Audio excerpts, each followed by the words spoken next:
الرحمن الرحيم الحمد لله رب العالمين الرحمن الرحيم مالك يوم الدين إياك نعبد وإياك نستعين اهدنا الصراط المستقيم صراط الذين أنعمت عليهم غير المغضوب عليهم ولا الضالين.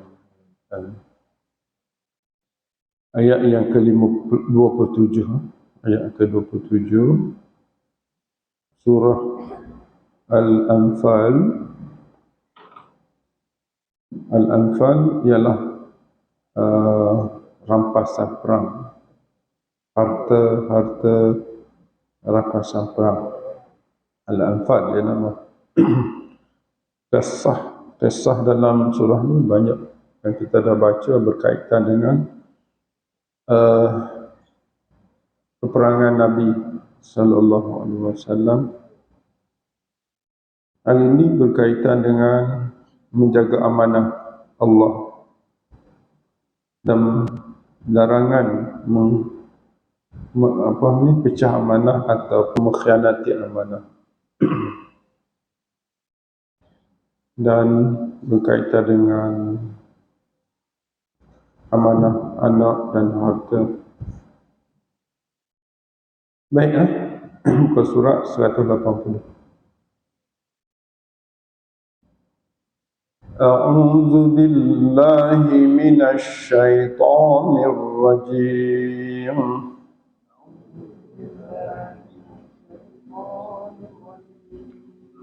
Bismillahirrahmanirrahim.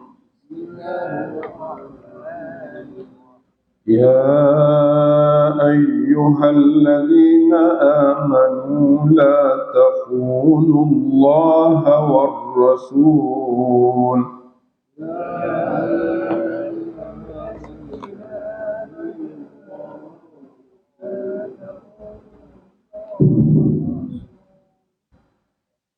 وَتَخُونُوا أَمَانَاتِكُمْ وَأَنْتُمْ تَعْلَمُونَ.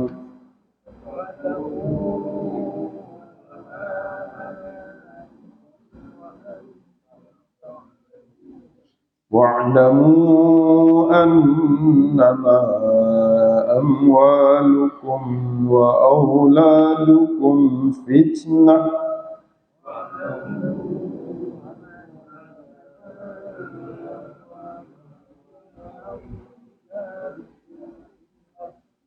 وَأَنَّ اللَّهَ عِندَهُ أَجْرٌ عَظِيمٌ.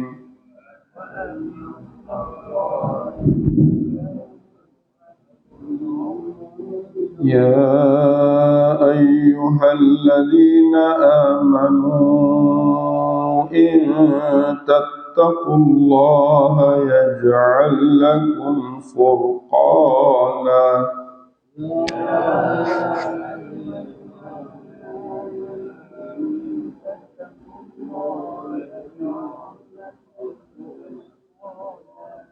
ويكفر عنكم سيئاتكم ويغفر لكم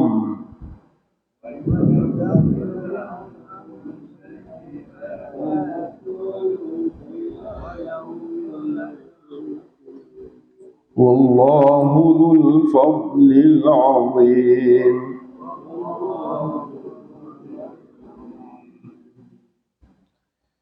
وَإِذْ يَمْكُرُ بِكَ الَّذِينَ كَفَرُوا لِيُثْبِتُوكَ أَوْ يَقْتُلُوكَ أَوْ يُخْرِجُوكَ.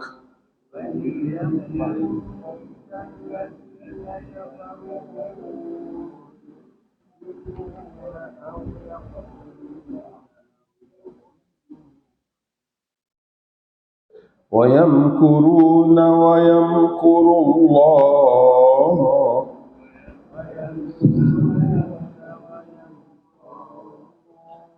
وَاللَّهُ خَيْرُ الْمَاكِرِينَ.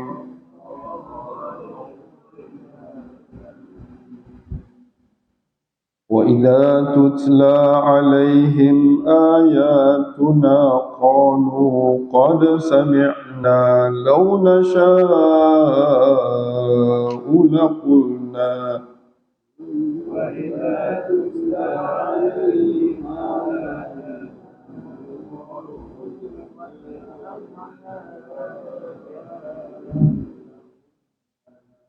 لو نشاء لقلنا مثل هذا إن هذا إلا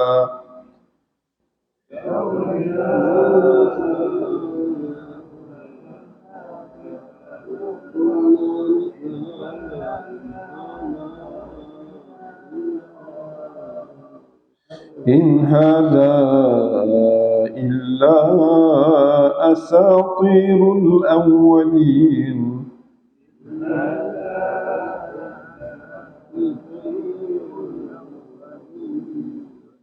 وإذ قالوا اللهم إن كان هذا هو الحق من عندك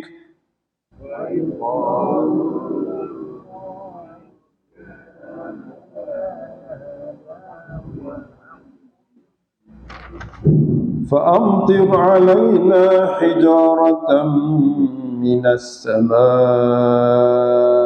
أو ائتنا بعذاب أليم.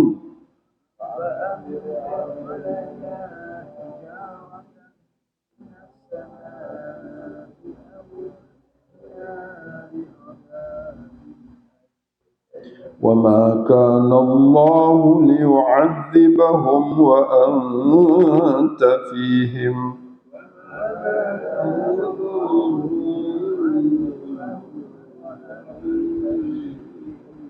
وما كان الله معذبهم وهم يستغفرون.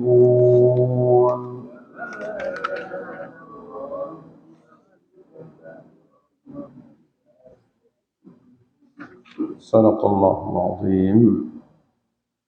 الحمد لله وبه نستعين والصلاة والسلام على رسول الله وعلى آله وصحبه أجمعين. اللهم ربنا اشرح لنا صدورنا ويسر لنا أمورنا واجعلنا من الذين يستمعون القول فيتبعون أحسنه. اللهم اجعلنا من أهل القرآن أهل الله وخاصته. اللهم ارزقنا السكينة والرحمة ودعاء الملائكة وذكر الله في من عنده. اللهم اشف مرضانا ومرضى المسلمين. اللهم هب لنا حكما وألحقنا بالصالحين. اللهم اغفر لنا ولإخواننا الذين سبقونا بالإيمان ولا تجعل في قلوبنا غلا للذين آمنوا ربنا إنك رؤوف رحيم. ربنا آتنا من لدنك رحمة وهيئ لنا من أمرنا رشدا. اللهم انصر إخواننا المسلمين المجاهدين المستضعفين في فلسطين وفي غزة وفي كل بلدان المسلمين برحمتك يا أرحم الراحمين. صلى الله على محمد وعلى آله وصحبه وسلم. Ayat 27, Allah memanggil orang-orang yang beriman dengan ya ayyuhalladzina amanu. Boleh kita sebut takdir ya ayyuhalladzina amanu haqqal iman, haqqal iman. Wahai orang-orang yang beriman, kita tambah takdir, kita panggil takdir haqqal iman, dipanggil maf'ul mutlaq, sebenar-benar iman. Sebab iman ni ada tahap-tahap dia. Iman yang Allah tak terima, iman yang sekadar cakap ataupun dia panggil di mulut dia tak terima. Dia kena iman yang sebenar, mesti ada keteguhan di hati, kemudian diikuti dengan lidah, seterusnya dilaksanakan dengan anggota. Maka itulah haqqal iman. Jadi ayat ini Allah panggil orang yang beriman haqqal iman, sebenar-benar iman. Okey, kita dijemput oleh Allah pagi ni. Apa Allah nak beritahu? La takhunullaha war rasul. Janganlah kamu semua mengkhianati Allah. La takhunu Allah. Allah tu bagi depan. Kita terjemah tak. Janganlah kamu mengkhianati akan Allah. Kalau kita nak terjemah bahasa kita biasa, mengkhianati Allah. Seolah-olah Allah itu idafah ataupun objek. Jadi kalau bolehlah war rasulah, sama baris Allah dan Rasul. Okey. Wa takhunu, dan kamu mengkhianati amanatikum. Amanatikum. Baca tu, ma tu panjang, na tu panjang satu alif. Amanah. A tu tak panjang. Amanatikum. Wa antum ta'lamun. Pada waktu itu kamu faham.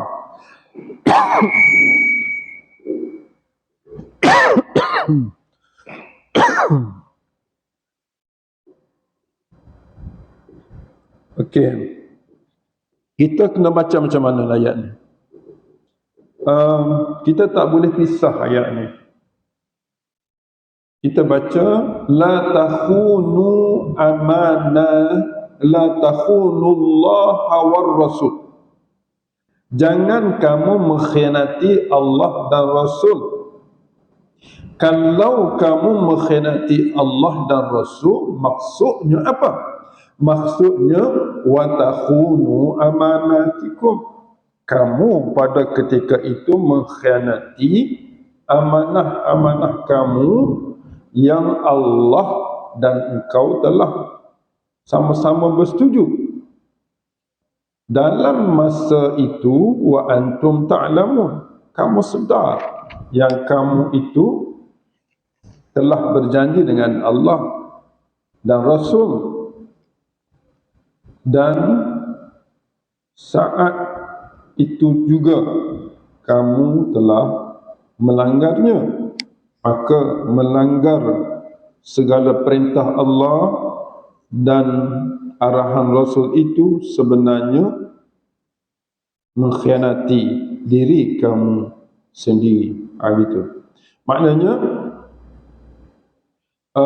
la takhunu Allah wa Rasul wa takhunu amanatikum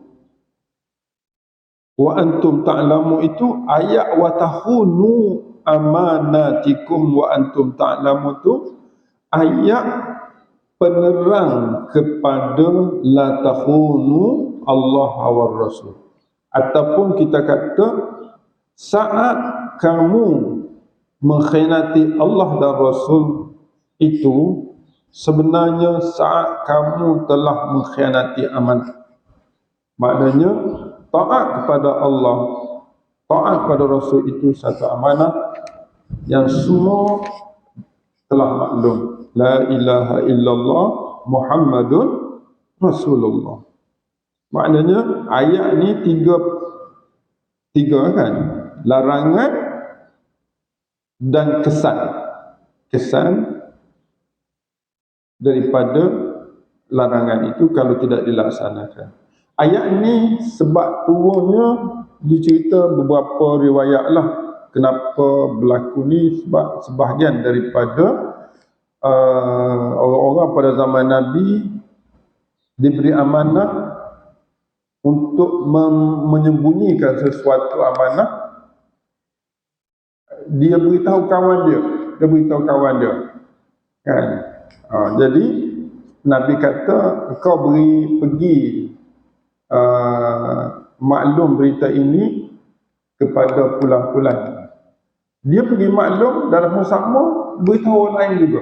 Jadi dah tersebar benda-benda yang tidak patut dimaklum, diketahui oleh orang lain. Sebab ini satu amanah Rasul untuk sampai kepada individu tu je.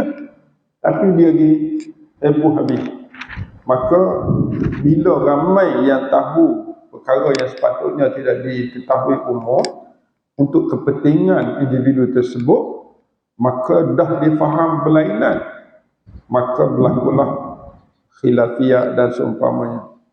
Maka orang yang diamanahkan untuk sesuatu perkara tiba-tiba disebarluahkan, maka ketika itu dikira telah mengkhianati amanah Nabi kepada mereka.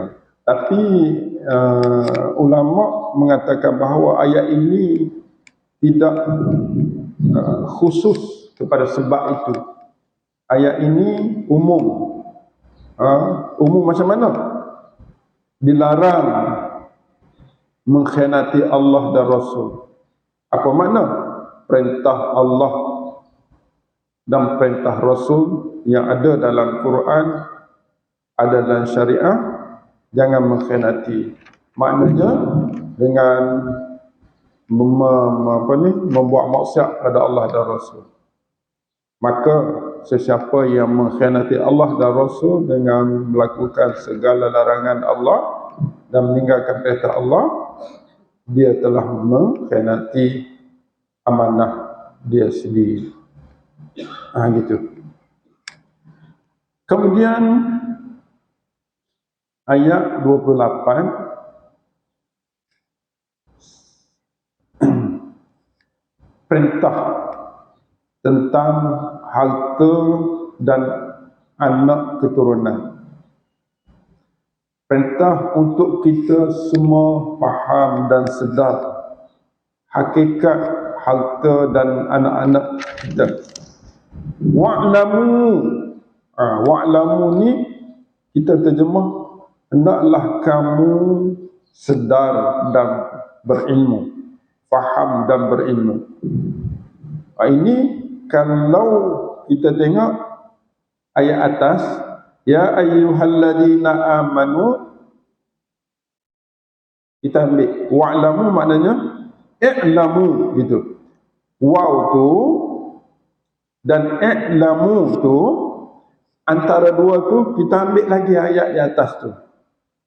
Kita kata wa'lamu maknanya wa ya ayyuhalladzina amanu i'lamu, wahai orang-orang yang beriman, dan wahai orang-orang yang beriman, hendaklah kamu mengetahui apa ya Allah.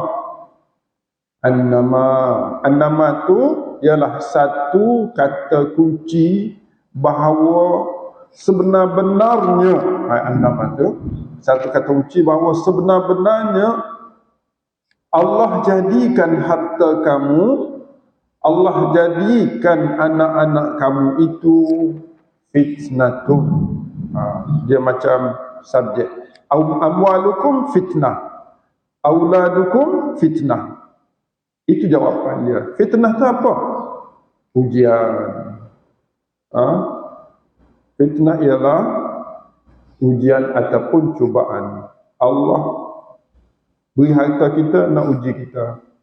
Apakah kita buat dengan harta itu? Apakah bila kita dapat kumpul harta, kita rasa kita milik dan kita tidak membelanjakannya di tempat-tempat yang sepatutnya. Begitu juga anak-anak yang Allah berikan kepada kita. Adakah anak-anak itu kita didik dengan baik? Sebab itu amanah Allah.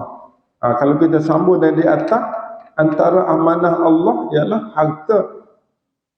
Antara amanah Allah adalah aulad, anak-anak. Dan aulad ini juga diterjemahkan dalam banyak ayat sebagai pengikut. Aulad ni pengikut. Fitnah, semuanya itu fitnah. Kalau orang itu mampu menjadikan cubaan Allah daripada harta itu dengan cara yang baik, dan anak keturunan itu menjadi anak-anak yang baik dan soleh, kata Allah, wa annallaha indahu, dan sesungguhnya Allah itu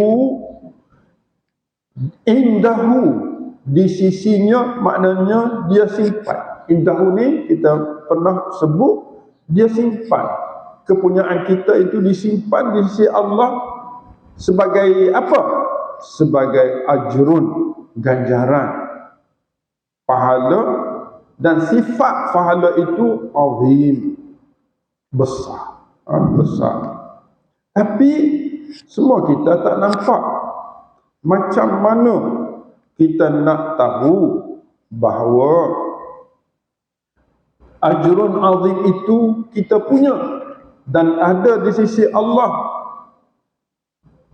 Kita dah belajar ada 4 sifat orang yang pasti ada pahala di sisi pahala dia yang Allah simpan. Pertama, orang yang yakin dengan ilmu bahawa yang dia buat itu ada. Kita kena yakin. Macam mana nak yakin? Kena yakin Allah itu tidak mungkin janji. Kalau dia kata orang ada harta, dia infak di jalan Allah, Allah simpan di sisinya ganjaran-ganjaran besar. Dia yakin. Ilmu lah, ilmu. Yang kedua, orang itu dia buat daripada harta itu, dia nak buat apa pun dia niat kerana Allah. Niat kerana Allah. Aku buat ni kerana Allah, bukan kerana nak tunjuk-tunjuk orang. Yang ketiga, dia buat apa pun daripada harta dan anak-anak dia itu, dia nak cari redha Allah. Dia tidak pernah pun rasa sedih dengan apa yang berlaku, dan dia mengharapkan sampai bila pun Allah akan beri kebaikan kepada dia. Maknanya dia tak berasa. Kadang-kadang kita kadang-kadang hari ni kita silap buat dengan harta kita, kan? Tak apalah, macam mana esok nak buat pula, buat baik pula, nak ubah pula. Akhir-akhir harapnya Allah Subhanahu Wa Taala terima apa yang kita amal. Hak dulu kita tak ikhlas lah. Tak ikhlas dulu. Hak ni ikhlas. Hak dulu tak dapat. Kan? Dulu tak dapat. Hak ni dapat. Maknanya banyak dah kita buat baik. Tapi ujian tu tak lulus. Kadang-kadang nak tunjuk ke orang. Kadang-kadang didik anak ni nak dapat untung daripada dia, kan?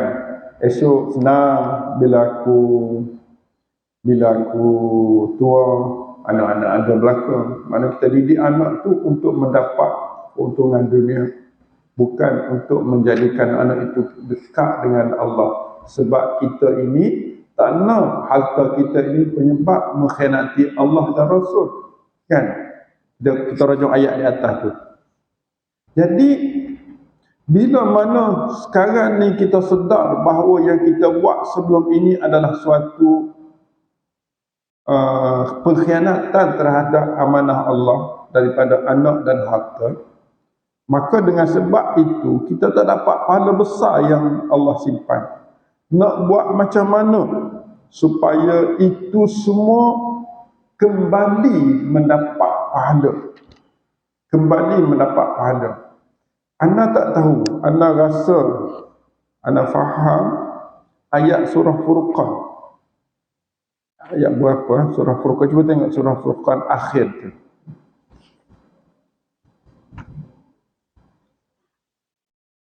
Bagi ana yakin yang kita salah-salah dahulu, kalau kita bertaubat, kita berubah, walaupun dulu kita tak ikhlas.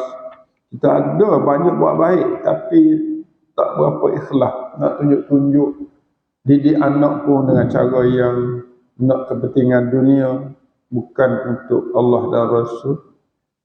Adakah perkara itu boleh kita taubat dan dia kembali menjadi kebaikan untuk kita dan menjadi pahala yang Allah simpan untuk kita? Bolehkah begitu? Cuba tuan-tuan tengok surah Furqan. Surah Furqan ayat yang ke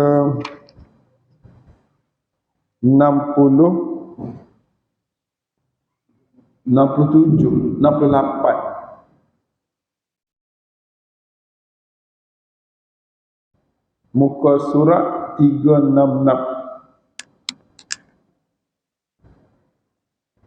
Dia kena baca ayat ni 68, 69, 70. Kena baca sekali itu. Walladzina la yad'una ma'allahi ilahan akhar. Maknanya, dan orang-orang yang tidak mempersekutukan Allah dengan sembahan lain. Maknanya, walladzina la yad'u illa ya ma'allah ilahan akhar. Kita ambil konsep niat dengan niat, konsep niat di sini, sebab kita tak sembah Tuhan lain, kita sembah Allah, tapi niat kita ada khana-khana lain, bukan khana Allah, tidak ibtira' mardatillah. Ni orang syirik. Walladzina la yad'una ma'allahi ilahan akhar, orang-orang yang tidak mempersekutukan Allah dengan sembahan yang lain. Sampai ilahan akhar tu. Wala yaqtuluna nafsa, dan orang-orang yang tidak, dan orang-orang yang tidak membunuh orang yang diharamkan Allah kecuali dengan alasan yang benar dan tidak ada alasan yang benar. Wala yaznun, dan mereka tidak berzina. Kan? Makna di sini ada 3 larangan yang besar dosa-dosanya. Tidak syirik, tidak membunuh jiwa yang Allah haram kecuali dengan cara yang benar, tidak berzina mereka itu. Okey. Ini besar-besar belaka. Wa man yaf'al zalika, kalau sesiapa sahaja, dia terjemah di sini,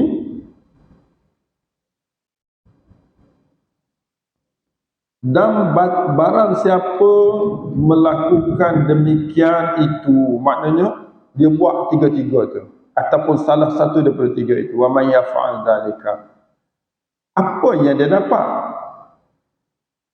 Yalqa asama, maka dia akan mendapat dosa ataupun hukuman yang besar di sisi Allah.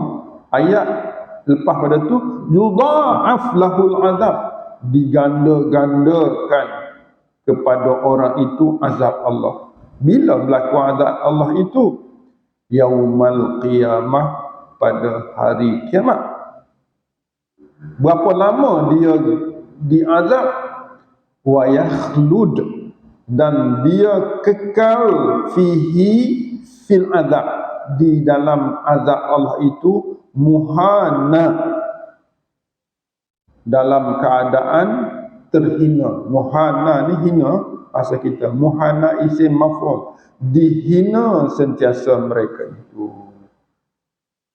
Tapi cuba tengok lepas pada tu, illa man taba, kecuali orang itu sebelum mati dia tabah, dia bertaubat, kemudian wa amana, dia beriman, wa amila, serta dia beramal amalan salihan, amal yang dia buat itu diterima Allah, amal soleh.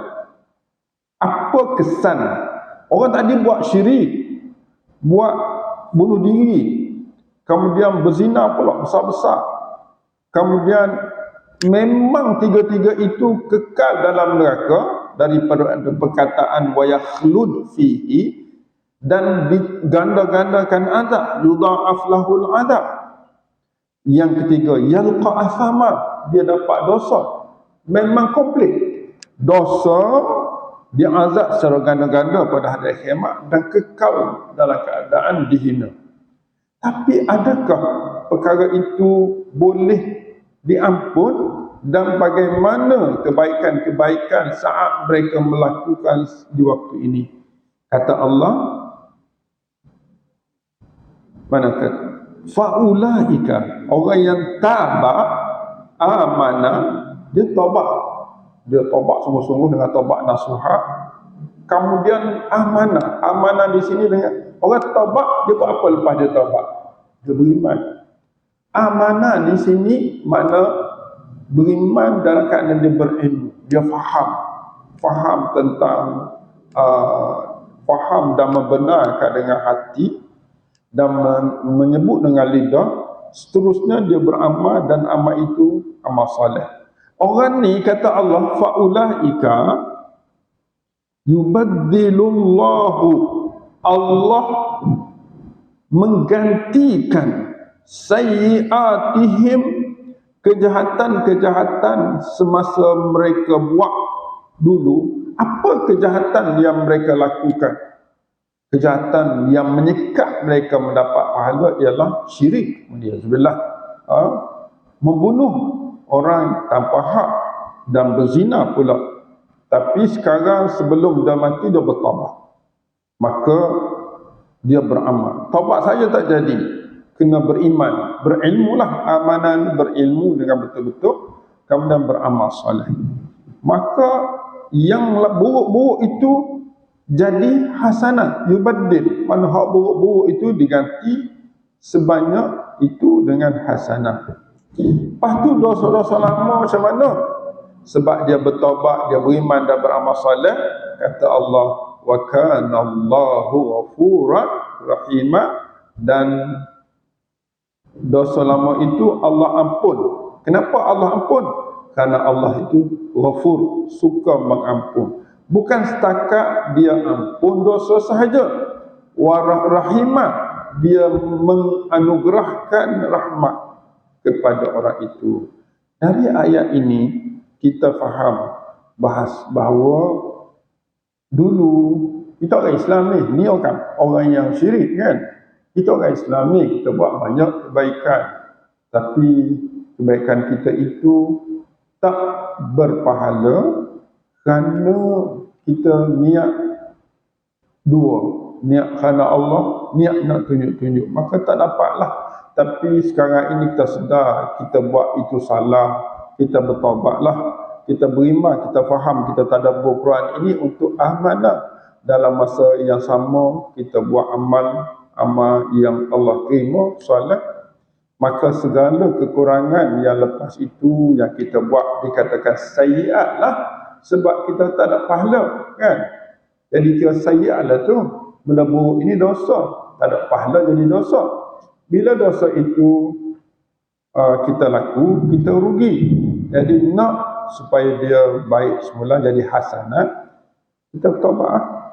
Jadi itulah maksud peluang untuk kita mengembalikan pahala-pahala kebaikan-kebaikan yang kita buat sebelum ini pada masih terbuka selagi mana nyawa ada, dan kita kena buat sebab kita sayang kebaikan-kebaikan yang kita buat dulu yang dianggap sayyiat di sisi Allah kerana kita tidak seikhlas yang sepatutnya. Itulah yang dikatakan fitnah. Wa'lamu annama amwalukum wa auladukum fitnah wa anna Allah indahu ajrun azim. Amin.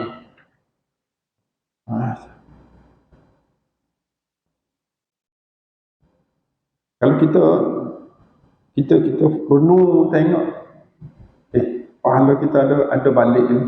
Dah, kembali balik. Yang dulu hilang. Habis tu. Dalam masa sama kita telah gagal dalam ujian Allah. Fitnah itu ujian. Gagal dalam ujian Allah, jadi kita kena bertaubat. Habis itu, Allahumma ja'al a'malana salihah. Ya Allah, jadikanlah sekalian amal-amal kami itu salih. Amin. Ya ayyuhalladzina amanu. Ini habis dah cerita tadi tu. Cerita amanah tu setakat tu je lah. Maknanya kita ayat 27, 28 tu kena baca sekali. Ada satu larangan, satu perintah. Dan kesan-kesan yang berkaitan. Ayat ni panggil di waktu lain pula. Allah panggil pula. Ayat lain dia panggil pula. Wahai orang beriman, nampak di kalangan kamu kurang takwa ni. Allah panggil ya. Kena takwa kok mana pun. Lepas tu kalau kami takwa, kami dapat apa ya Allah? Dia kata, in tattaqu, jika kamu bertakwa, mana takut kepada Allah. Jika kamu takwa kepada Allah, ini jumlah syarti dia panggil. Tidak terhasil setakat kita baca in tattaqu, kecuali kita kena baca selepas tu. Itu hasilnya. Ini bukan perintah, ini syarat. Syarat. Jika kamu semua sentiasa, selalu, continuous bertakwa kepada Allah, apa Allah buat pada orang tu? Pada kamu. Yaj'al lakum. Itu kesan daripada jika kamu takwa. Yaj'al, ya tu Allah. Allah akan peruntukkan lakum, untuk kamu, suatu nilai yang besar. Allah, jika kamu bertakwa continuous, bukan takwa hari ni esok tak, maknanya sabar dan bertakwa kepada Allah. Jika kamu boleh buat gitu, Allah janji. Apa janji Allah? Yaj'al lakum, dia akan memperuntukkan, menjadikan untuk kamu furqan.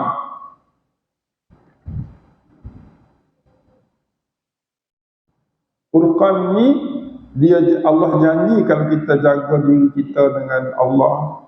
Takwa ni maknanya buat perintah, tinggal larangan kan? Itu kita punya konsep takwa. Buat perintah, tinggal larangan. Dengan sungguh-sungguh, secara continuous, secara berterusan.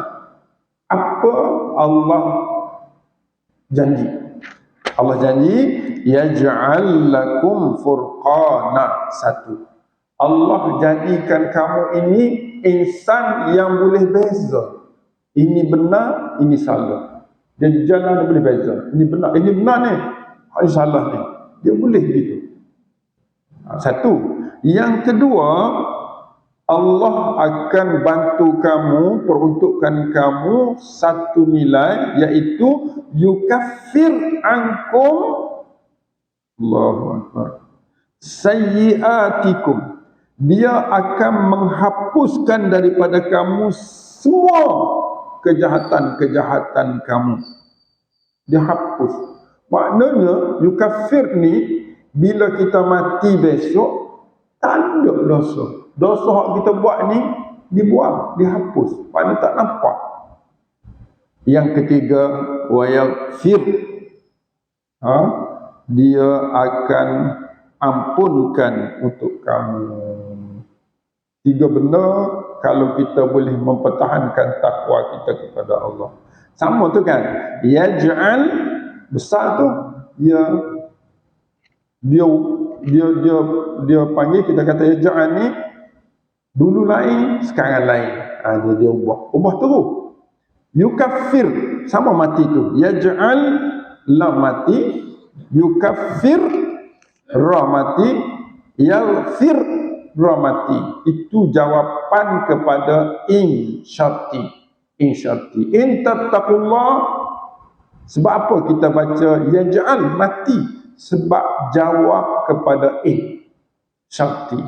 In tattaqullah yaj'al yukaffir yaghfir. Bolehkah Allah buat gitu? Besar ni dosa kita.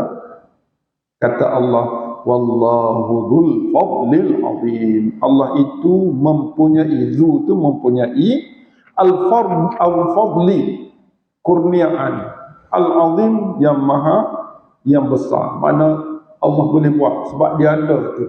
Peruntukan tu dia ada. Azim, peruntukan yang bukan 1 juta, bukan 2 juta yang Allah ada. Kita ni, negara kita, ataupun kita peruntukkan untuk ni beberapa, untuk ni beberapa kan. Peruntukan kecil sebab kita modal kecil. Tapi Allah kata, Allah dzul fadlil azim, modal yang besar. Dia boleh buat tu.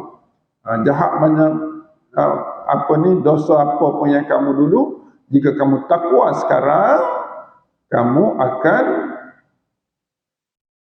diberi peruntukan, 3 peruntukan. Peruntukan yang besar.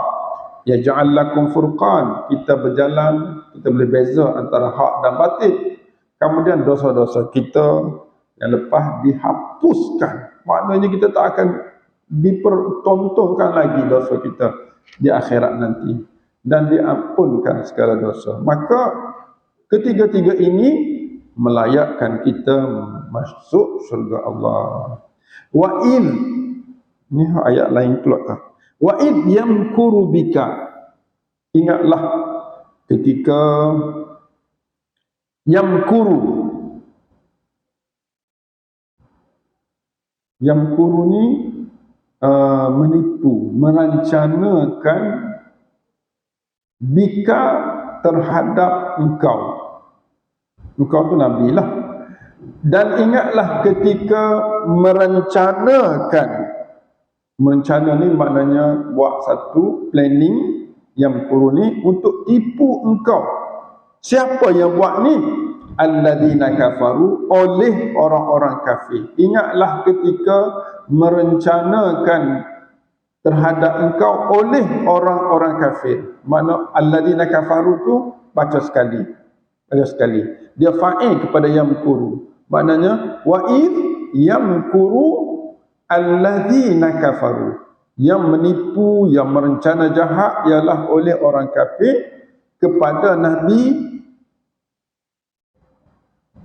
sallallahu alaihi wasallam dan juga umat Islam, sahabat dan umat Islam. Dia buat gitu. Untuk apa dia yamkuru ni? Liyusbituka. Yusbitu, untuk mereka ni menahan, memenjarakan. Yusbitu ni supaya Nabi, yusbitu ni asbata, yusbitu ni teguh di sini bukan makna teguh iman.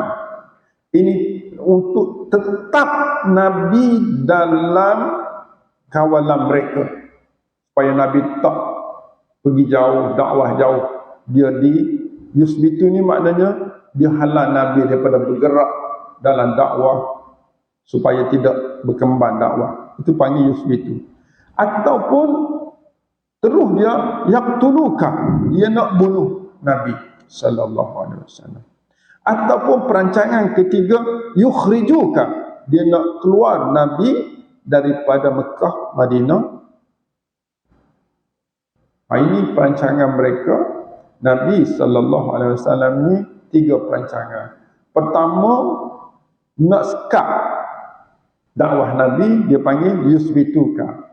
Yang kedua, nak hapuskan Nabi, yaqtuluka. Yang ketiga, nak keluarkan Nabi daripada tempat ini. Biasa gitu kan. Kalau sesebuah kerajaan itu, penguasa itu dia tak suka kepada seseorang, sama ada dia bunuh ataupun dia sekat. Sekat ni, yusbitu ni maknanya kita hidup gini lah, tak boleh ke mana. Ataupun kita terpaksa, orang itu terpaksa dikeluarkan daripada negara tersebut.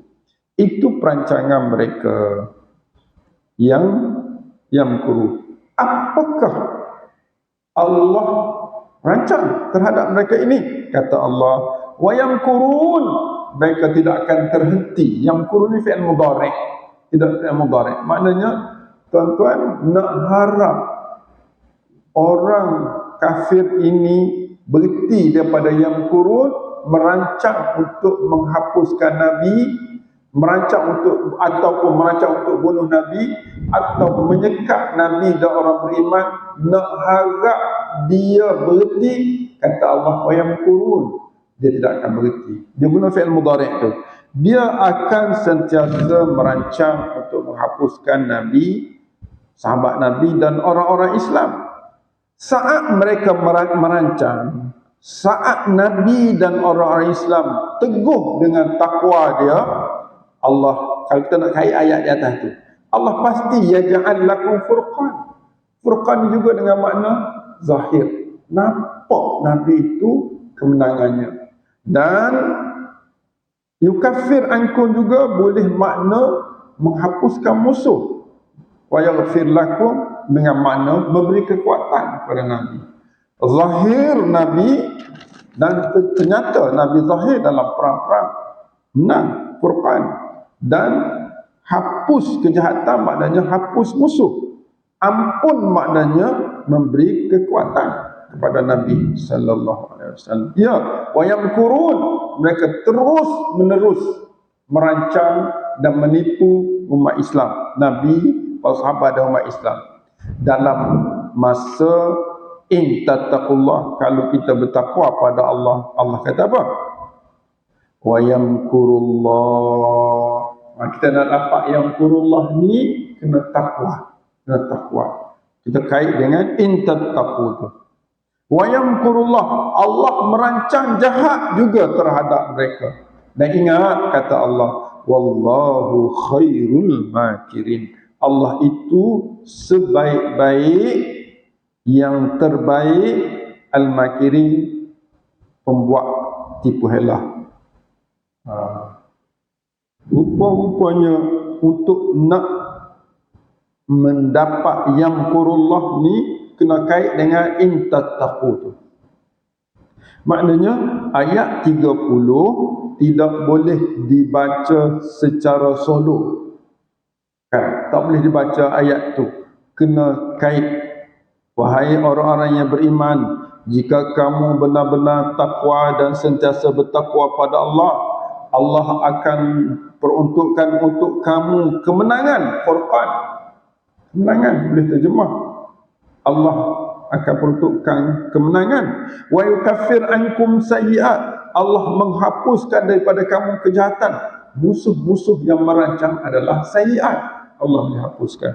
Wa yaghfir lakum, Allah akan ampun dosa kamu. Maknanya engkau mendapat suatu kemenangan. Kemenangan. Apa dah? Dia punya, kalau kita baca.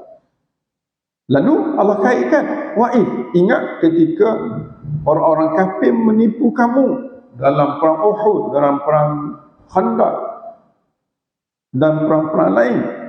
Allah wa yamkurun, dan mereka terus merancang. Allah akan merancang jika kamu bertakwa. Dan sebaik-baik perancangan Allah itu, apa ni, Allah lah sebaik-baik perancangan untuk menghapuskan mereka. Allahu Akbar. Ayat ni tak boleh lari daripada in tattaqullah. In tattaqullah. Maknanya ayat 29 dan 30 ini kena sekalikan. Jadi kita datang dulu setakat tu, insya-Allah dengan izin Allah. Wa idza tutla alaihim ayatuna qalu qad sami'na. Ini cabaran Nabi SAW dalam berdepan dengan mukjizat-mukjizat Al-Quran. Ada cabaran, dia kata, aku pun boleh buat macam Quran tu. Quran itu bukanlah nilai sangat. Perancangan Quran itu boleh diatasi dengan perancangan lain, boleh ganti dengan undang-undang lain. Undang-undang Quran itu tak penting. Ini berlaku pada zaman Nabi dan mungkin berlaku pada zaman-zaman selepas Nabi sallallahu alaihi wasallam. Baik, saya tutupkan hari ini dua perkara. perkara yang melibatkan ayat 27, 28 satu package, ayat yang melibatkan 29, 30 satu package. Dua package ini amat-amat bernilai untuk kita hari ini, untuk kita amalkan. Jangan mengkhianati amat Allah. Ingat, anak dan harta adalah amanah Allah. Kita akan mendapat ganjaran yang besar yang disediakan oleh Allah sekiranya kita lulus dalam ujian harta dan anak kita. Satu. Yang kedua, jika orang-orang kafir tetap merancang untuk menghapus dan tidak akan berhenti untuk menghapuskan, sekiranya kita bertakwa kepada Allah, Allah akan peruntukkan kita Furqan. Furqan dengan mana zahirah, dia nampak satu kekuatan, dan Allah hapuskan musuh, dan Allah beri kemenangan, yaghfir lakum, kepada umat Islam, sebab Allah itu Dzul Fadlil Azim. Itulah dua perkara yang menjadi hujah. Kalau kita kait dengan suasana yang berlaku di Palestin hari ini, adakah Allah, sebab mereka itu takwa, adakah Allah yaj'al lahum furqan? Nampak kan? Adakah Allah yukaffir ankum sayyiatikum? Musuh-musuh tak mampu menghapuskan. Adakah Allah beri kemenangan? Amin. Yaghfir lakum nanti. Sebab Allah itu Dzul Fadli Azim. Jadi kita doa je lah. Kita doa, kita bantu, kita harap kebaikan kepada Allah. Subhanakallahumma wa bihamdika asyhadu an la ilaha illa anta astaghfiruka wa atubu ilaik. Wa la asbinal insana la fi khusr illa alladhina amanu wa 'amilus salihat wa tawasaw bil haqqi wa tawasaw bis sabr.